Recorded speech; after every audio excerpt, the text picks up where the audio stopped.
Ngayon po ay samahan nyo akong magluto ng garlic butter chicken.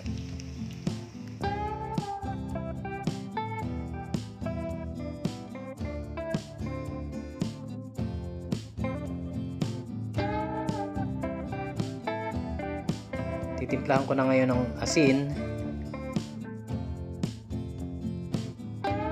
at paminta ang manok. Hahaluin ko lang siya ng mabuti at itatabi ko muna.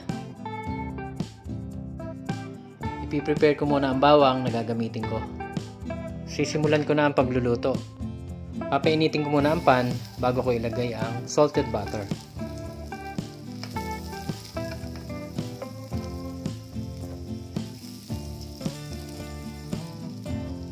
Ilalagay ko na ang bawang.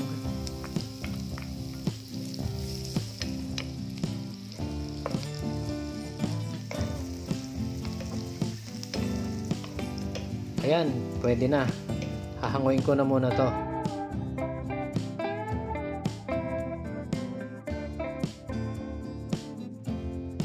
Sa pinagprituhan ng bawang, dito ko na rin iluluto ang manok.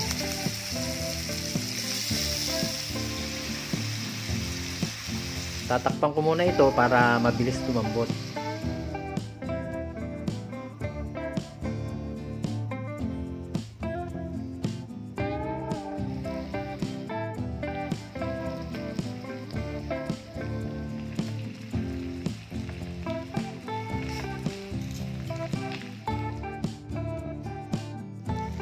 Maglalagay nga pala ako dito ng dried thyme.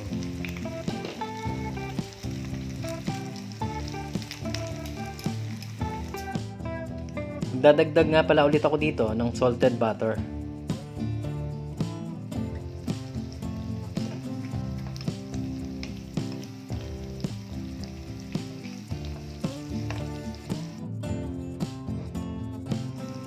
Maglalagay nga rin pala ako dito ng dried basil. At ang pinakahuli, ang fried garlic.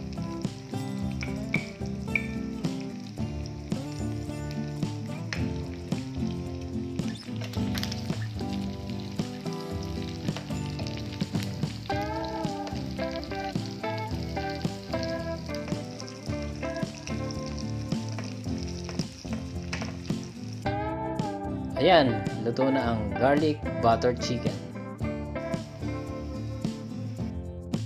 Kung hindi ka pa nakasubscribe sa aming channel, please subscribe. Maraming salamat!